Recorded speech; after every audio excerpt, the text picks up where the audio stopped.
everyone listening and or watching. Today, we want to do the second part of the series that we are trying to launch out, not that we're trying, that we are launching on how to bike park. I think that's the name we're going to come up with it. We'll see. If you haven't seen the first one, I'm going to put the link above. Go ahead and click on that before you watch this. In this one, we are going to cover, I don't know why I keep saying that, gears for parks. So kind of like the bike you would need, helmets, pads, all that goodies. And then we're going to venture down to how to bike park. Loading your bike onto shuttles and trail progression matrices and features and things like that. So since I'm the newbie here and I'm the one asking you all the questions, I'm going to start with and whoever wants to start first, I want to start with asking gear. What do I need? What do I need for a bike park? So, I mean, first time I ever went, I definitely wore a full face. I already owned one, but if I didn't own one, I see plenty of people that still go in half shells. Some parks Mm, some parks require a full face, so that's just something to look into in advance. And there's a million different full yep. faces on the market. I started in a convertible full face where I could take the chin bar off. Ooh, So that was kind of like a big benefit to, oh, I have a half shell or a full face. that's So yeah, awesome. yeah, definitely also pads. Anything that honestly is going to give you a little bit more confidence is going to make for a better day at a park. Yeah, yeah. Yeah, I completely Becca? agree with that. Pads for sure. I had knee pads already from the trail systems that I rode. I did not have elbow pads, so I didn't bring elbow pads, but I went in just my half shell, my half lid, Ooh, okay. and because I didn't know how I was going to feel about it or if I was going to like it or not, and I didn't want to spend a bunch of money if I wasn't, if I didn't know how much I was going to like it. So I didn't want to Yeah, go and spend all this extra money on things, not really knowing what to expect. So I did go with just yeah. my half lid, and I felt fine in it. I really did. In fact, I think my first maybe two times at a bike park, I was in that. And it wasn't until I finally was like, okay, I really like this. I want to continue it that I bought another one. But I also started very, very easy on the trails. So I kind of knew my limit and knew that I Yeah. wasn't going to do anything um, outside of my comfort zone. So if that meant getting off and walking a segment, then that's what I did because I knew that I wasn't wearing that full whole, get up of protection. Yeah, yeah. Hmm. But the great thing is a lot Yeah. of parks, they do have the ability to rent a helmet or even rent pads and protection.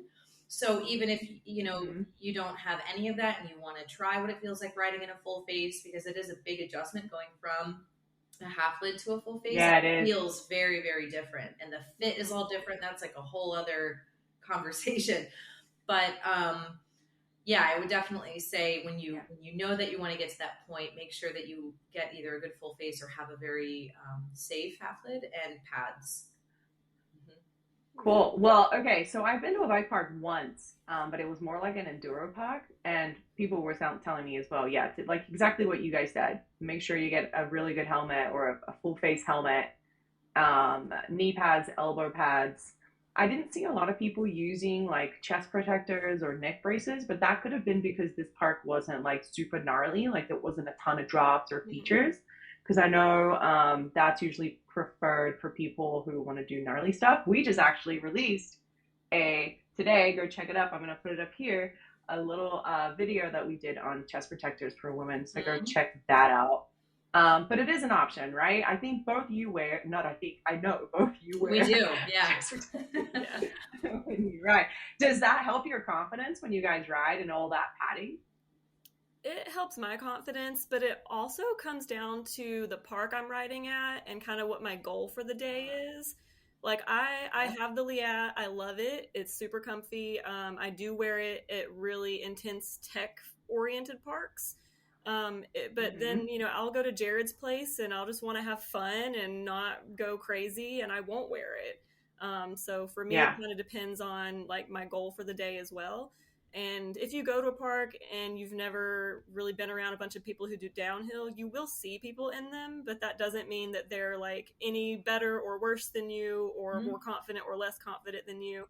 I think it's just something that Yeah. naturally kind of progresses, and eventually most people will get one because they do start doing harder trails.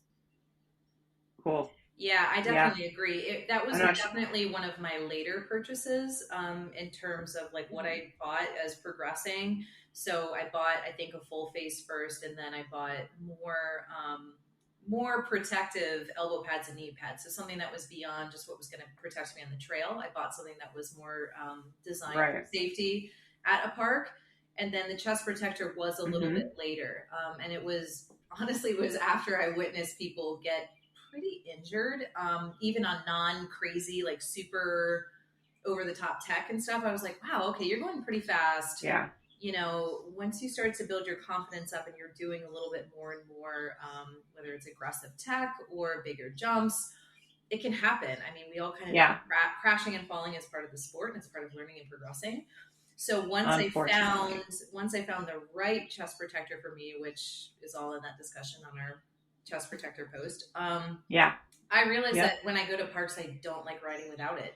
Even if I'm just doing a couple chill laps. Now these are full lift assist downhill parks, right? So even Yeah. Yeah. even Hmm. like my warm up laps or just all of that, I feel better wearing it. I just feel more protected. Maybe it's just a safety blanket, but I like it. Still, I mean, it's good you have that for sure. And just real quick before we move on, I thought that I might want to give a little disclaimer that we are not advising people to go out and do what we do. We are discussing what worked for us. Right. I don't want anyone to be like, come back and be like, you guys told me to wear this and I bought all this. No, have a good time. Consult your bike park if you want, but this is just the opinion of the three of us.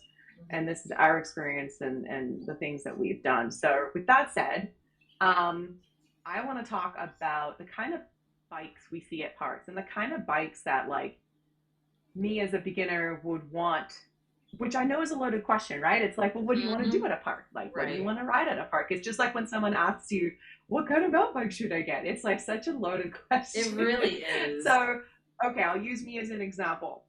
So I know that this year I want to progress my mountain biking to where I'm doing more steep and tech in the steep sections. And I want to learn how to do jumps. I don't want to do anything crazy and gnarly because I don't want to die, but I just want to do that. Now, I think I picked a good bike for me, but what would you guys recommend if someone came to you and told you exactly that? I mean, that's kind of where I started. I've always been more jump oriented than tech oriented. So when I started my very first park experience, I was on a stump jumper. So it was, not even an enduro bike necessarily. It was back when it's not the new stump jumper. It was when it had 150 mil travel. So it wasn't like a In the front or the back? 170 in the back. So it wasn't like a big, Okay. enduro bike. But if you're really wanting to focus more on jumping, something like that would be totally fine. I Mm-hmm. recently Yeah. got a downhill bike because I am trying to do more of the really hard tech and I'm trying to push myself. That's awesome. Yeah, and fun fact, I was very concerned about my ability to jump on a downhill bike just because I'm like 5 feet Yeah. tall. I don't weigh a whole lot. That bike is heavy. Downhill bikes Mm-hmm. are so Dang. heavy. And I was They like, how are. am I going to get Yeah. this thing through the air? But that suspension does its job. It goes. It will clear some jumps. Is it and I'm So on asking a the side note, question before is that I'm sorry, I don't mean to talk over me. Is that your downhill bike? And I'll specify my question here to people that aren't sure what I'm asking. Is it a full 29? Is it mullet? Is it 27.5? Because so downhill bikes, they make them in different wheel sizes, right? And Hmm. traditionally, for all of us that are on trail bikes or more trail oriented bikes, they're usually more commonly full 29s, right? Full 29 Hmm. inch wheels in the front and back. Mullets, which is 29, 27.5 front and back, is more common. But I know for downhill, it's every kind of combination of that. So which one of those wheel setups did you go with? I have a mullet, so 29er front, 27 and a half rear. And I started with the stump jumper, then I went to a Juliana Rubion, which had 150 or 160 mil travel. And that was a great little park bike for me to start getting really comfortable on blue trails. I was venturing onto some black trails, But yeah, this thing, the 29-inch front wheel, it rolls through whatever chunk I am brave enough to put it through. And then the That's amazing. smaller rear wheel keeps it nimble enough for somebody of my size to feel like I can still move it around. Yeah, and you're not going to get bucked off. What is the weight on that? Do you know? Ooh, it's like 40 pounds. Yeah, they're heavy. That's the same as you're hauling an e-bike, man. It's A heavy. little under, but yeah, but it's heavy. I've been trapped under one before. They're heavy to get off. So, okay, bike parks. So, if you want to start off, progress with jumping, doing something a little bit more gnarly, recommendation would be something with 150 mil of travel in the rear or more. That be well, I don't know. But again, Because for me, I and mine was my introduction to parks was a little bit different because I had just most of the trails that I had ridden around here were a little bit more cross country oriented, and that's how I got my start was in on a cross country bike. It was a Specialized Epic, and I wound up getting this beautiful cross country bike, and then decided I wanted to try bike park. So I took a cross country bike with 80 mil travel in the rear. It was like 110, 120, 80. And I took that to the park. don't do that at home, kids. No, I'm not. Please be clear. I'm not suggesting this, but I did this. You and survived it. I was fine. I did great, and I learned a lot. And then I went through this progression of realizing, wow, I love riding at parks. I understand this bike isn't going to cut it. So then I slowly wound up spending way too much money over the course of like 3 different bikes.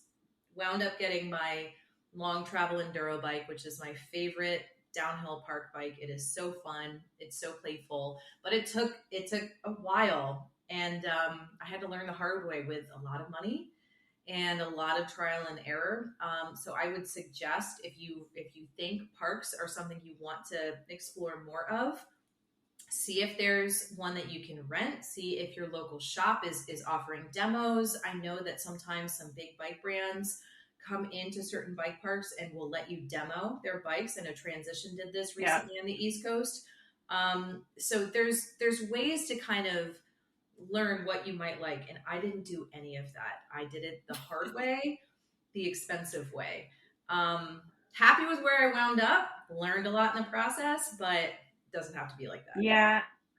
Well, hopefully, we're going to steer people in a different direction, like you're saying, suggesting to Mm-hmm. speak to other people, go to the park, and suggest that then it isn't such a huge trial and error. And there's this stigma that women don't want to ask for questions because they don't want people to make, they're going to look silly. And I have that. I never asked questions before because I Yep. didn't want people to know I didn't know what I was talking about. And I think that was a lot of how I But think that don't was do a that. lot of what led me Ask to questions. that. Yeah. And I made a lot of mistakes along the way that cost me a lot of money. So definitely ask questions, see Yeah. if there's So resources available there, because there's things out there. Definitely. yeah, so just ask questions, make sure ask anything you want out of the person at the bike park, what kind of bike it is, what you can ride on, all that good stuff. And I think, Britt, you brought this up earlier when we were talking. One of the key things to also look at is to be aware of your suspension setup. Can you talk a little bit about what you had told me earlier regarding that? Yeah, I mean, when I first started riding, suspension, it's kind of a lot to comprehend when you're getting started, especially when you go up in bikes and you have more suspension and more travel and you can do more with it. You do have to make sure you set it up correctly. So I always relied on my local bike shop to get me set up. And, I watched a whole lot of YouTube videos to try to learn more about it on my own. But Yeah. I went to Rome Fest in Knoxville last year, and it was so much fun. And I did a suspension clinic because I was like, oh, like I had lost some weight. So I was like, well, I'll make sure that my suspension is still set up for my body weight.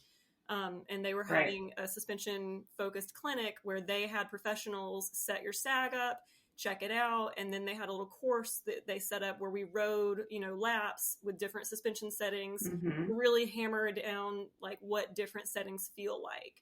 And there was probably like 30, 40 women in the clinic, and they started Wow. talking about adjusting your rebound, and women, like everybody was looking around like, I don't know what that is. Most women didn't Yeah. know that if you flip your bike upside down and look at the bottom of your fork, you should have a knob. Usually it has a rabbit on one side and a turtle on the other, and that is Yep. how fast your suspension rebounds. And there was a lot of women that just blew their mind, and they were like, "Oh my god, I've been Yeah. riding on it, at the one extreme or the other for years, and I just keep thinking my suspension feels so terrible." And Yeah. if that is something you're not familiar with, what I have learned to do, if especially now that I just got a new bike, I count it clicks when you Mm-hmm. turn it, so I count the clicks, and then I divide that in half, and then I go to the middle setting. So whatever, it's like 8 clicks Yeah. from each side is roughly in the middle, and it's going to be different for each fork, but I start in the Yeah. middle and then I slowly adjust, and I might say, okay, I'm going to change it 2 clicks faster or 2 clicks slower and see how it feels, do a lap or two, and kind of dial it in. But that is something that you can adjust, and a lot of people don't know that. Mm-hmm. Yeah, I didn't know that up until like 3 years ago. And just recently, I think I was telling both you guys I had an issue with my rear shock and I thought it was user error. And I'm like embarrassed to go to the guys at the shop and be like, I think I did something wrong. You know what I mean? But turned out, thankfully, it wasn't. The shock is faulty. But that's another message I really wanted to get out is for women to not feel embarrassed about it because half the time, a lot of people don't know. It's not just men Mm-hmm. or women, it's a lot of Yeah. people don't really understand it. And you're spending so much money on a bike that you want it to work the best for you, regardless, I So I think Yeah. I'm not sure if you've had to deal with that, Becca. not as much myself, but it has for me been a learning process of what I prefer in terms of rebound. Whether I want that my suspension to come back to me quickly, which I tend to not like. I tend to like a slower Mm-hmm. rebound because it feels a little bit softer and more cushy for me. To me, a faster rebound feels more chattery, and I ride. I mean, East Coast is Pennsylvania is all rocks, and it's all just heavy chatter. So I like a slower rebound. But one thing, I brought some friends to a bike park out here, and it was their first time riding this bike park. And Pennsylvania is known to be very, very rocky, very shale, like just not smooth, loam flow kind of stuff. And one of them was a new rider, and we did 2 runs down, and she was miserable. She was like, I hate this place, I can't stand it, oh my god, how do you ride here, whatever. And I was really shocked because I was like, Yeah. okay, I know that it's not for everyone. I wound up taking a look at her bike. She had both her front and rear shock locked out. And so I think it's Oh, important. no. I think it's important to know that maybe she was cleaning it. Maybe she was getting it onto her Mm-hmm. bike rack. Maybe she was turning it upside down to change her pedals. I'm not sure. But your suspension, whether it's in Yeah. the fork or the rear shock, a lot of them can lock out. And there's a dial in terms of either how much compression you're getting, so how much full squish you can Yeah. get, and you can make it Yeah. stiffer or softer. So compression and rebound are both two very important components of it. And if you accidentally lock it down, Right. she basically rode a hardtail 2 runs down in a bike park. So no wonder she was miserable. Yeah. But No. we fixed it, Uh, dressed it, and she was good. She was good after that. that's good. That's good. Okay. So far we've covered, you go into the bike park. Main things for you to have in terms of gear is definitely a helmet. If you can swing it, a full face helmet. Knee pads for sure, as evidenced by the fact that I just bummed out my knee, not even going to a bike park, and I should have been wearing pads. Elbows, pads as well, which is always handy. And chest protectors if you're going to do something gnarly, and even neck braces if you're going to do something like really crazy. I would say, like, definitely protect your Neck spine and braces, your neck. neck braces are a Um, little bit polarizing of a conversation, just depending on what kind of person that you're asking. And I'm not necessarily for or against it, so I'm not a proponent one way or the other. But there's a lot of different feedback on whether Mm-hmm.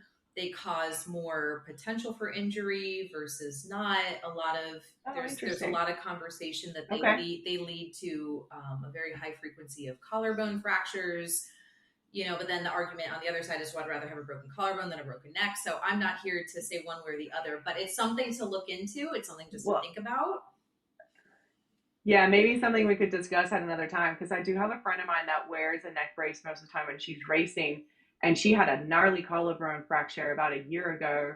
and she wasn't wearing her neck brace. And I Oh, think there I you remember go. her saying, I wish I was wearing my neck There you brace so it go. could have protected my And collarbone. and that I don't might, know. But again, yeah. it's something we can discuss at another thing. Gloves too, though. I don't think we hit on gloves. I think gloves are also a big thing to wear Yes. at parks. I know that not wearing gloves allows you, better grip, better this, but if you crash without gloves, it does not feel good. It does not feel Mm-mm. good.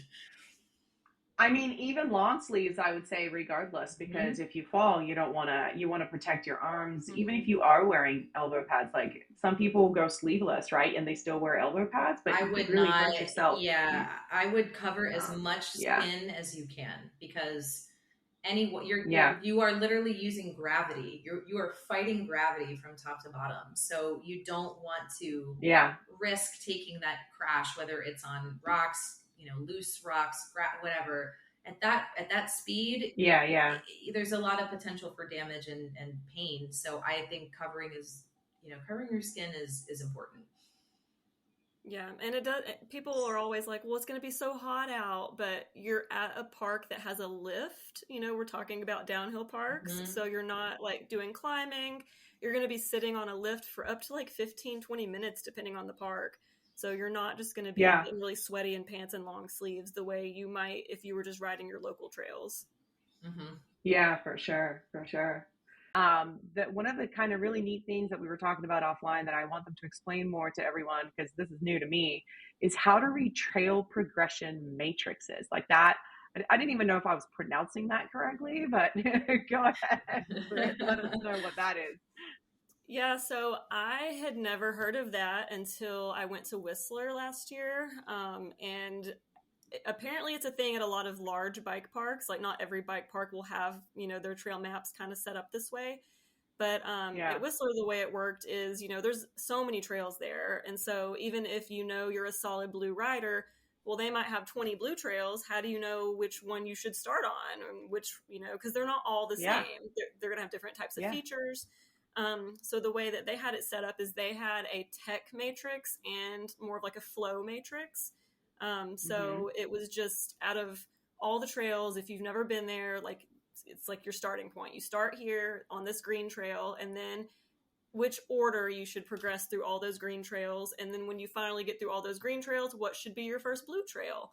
And it's just Mm. it's a safe way to get people from one trail to another in a way that is really going to make the most sense as you're riding them, and you're not going to be caught off Yeah. guard by anything. Mm-hmm. Does Yeah, that happen where definitely. you're at, Becca? Do you have those too? We do. We do have those, and every park is a little bit different. And I think what's important to always be aware of with parks is that every park has its own progression to that park. So a green or a blue at this park is only related to the green and the blues and that progression at that park. It's not designed to be comparable to, oh, well, I've ridden all the blues and greens and blacks at this park, so I'll be good here. No, you don't Right. want to go in and assuming because you can hit all the blue and black or whatever at your local trail or you rode this shuttle trail or whatever, oh, then I'll be good. Yeah. I have made that mistake and it is not a fun one. It is not a fun one because I wound up crashing pretty well, pretty good crash and angrily hiking a bike down the rest of the mountain because I was like, this is not a blue to me. This is not a blue to me. And but there, comparatively speaking, that was a blue compared to their green to their pro line, which is like a red, black circle of death kind of thing. So it's important to be Yeah. aware of what is the progression at that park. And if you're new, it doesn't matter how amazing of a rider you are, and this isn't meant to be like a reflection of your skill or this or that. Ride the green. Just ride the green. Ride the green. You're gonna have fun. Yeah. You're gonna have fun regardless. You're riding a bike. Yeah. Start on that, work your way up. There are some, not every park that I'm aware of has this, but there are a lot of differences between tech and flow.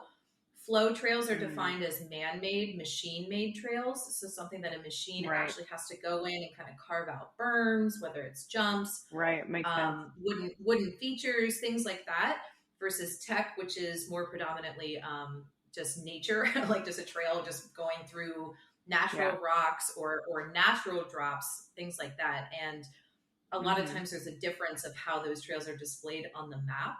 So tech is often like a triangle and flow is like a square or like a circle around it. But regardless of what it is, get familiar with what those are so you don't accidentally wind up Yeah. on something well outside your skill or comfort zone. Yeah, that's really good advice. That's really good advice. Don't do what other people do.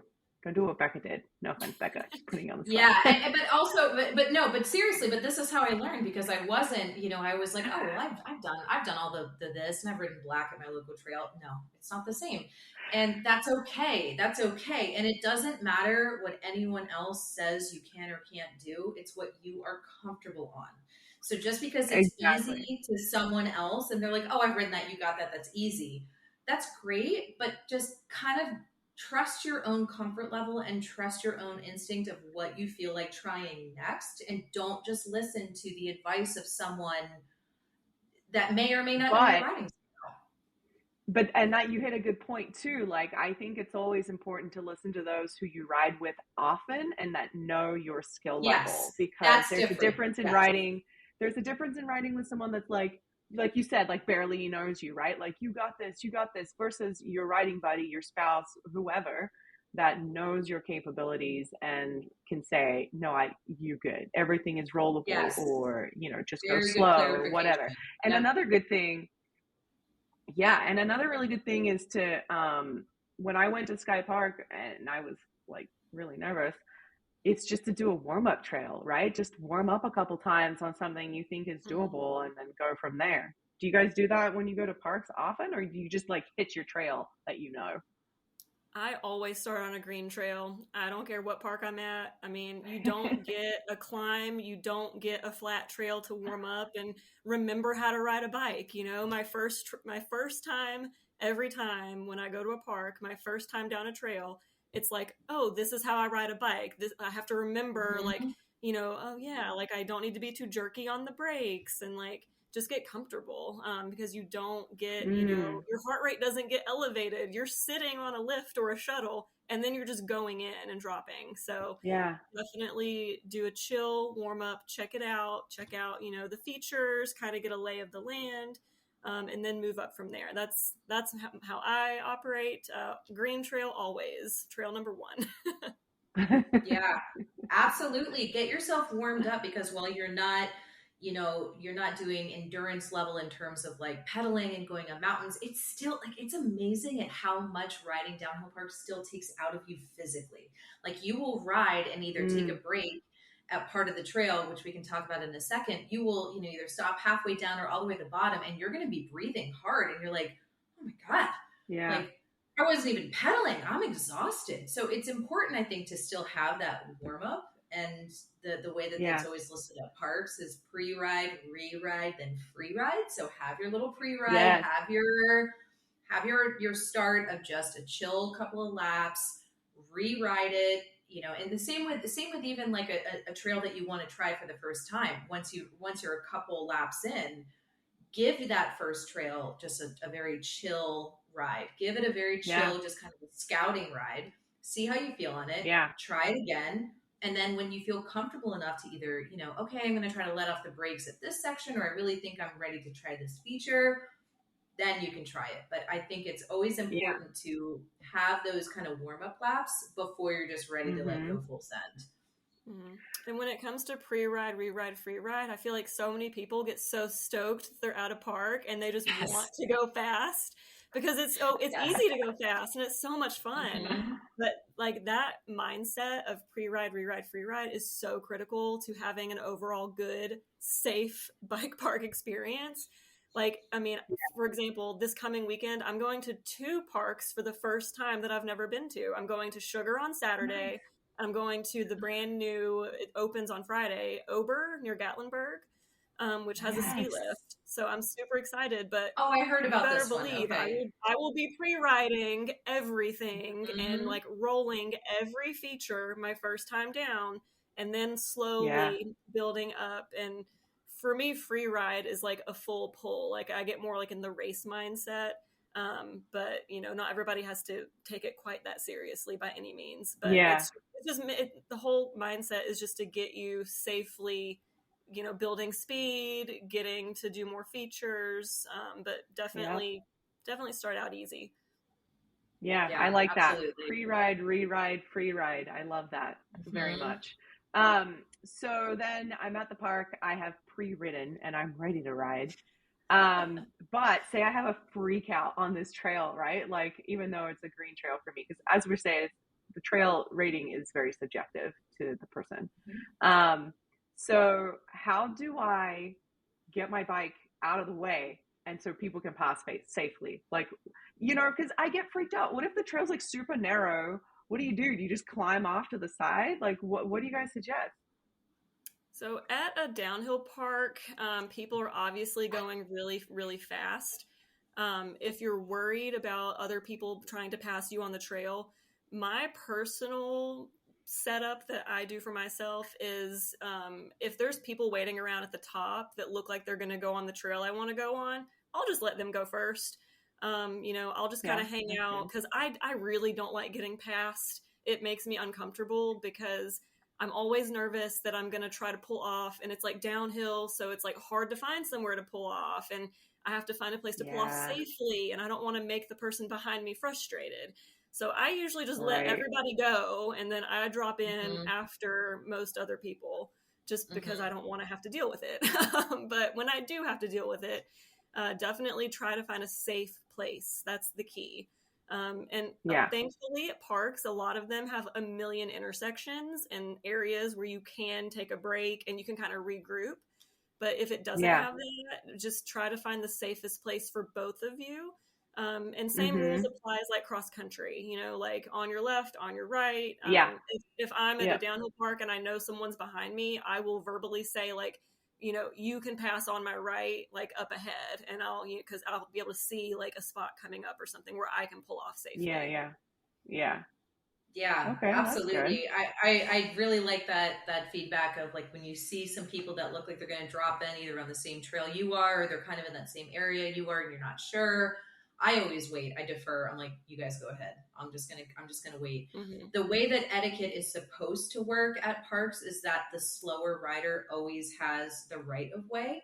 So it's always supposed to be to protect the Oh, slower riders. That is the way the etiquette is supposed to work, meaning that no one is supposed to just be right behind someone, like kind of riding their tail, making them feel like, it's an aggressive situation. However, unfortunately, that's not always the case.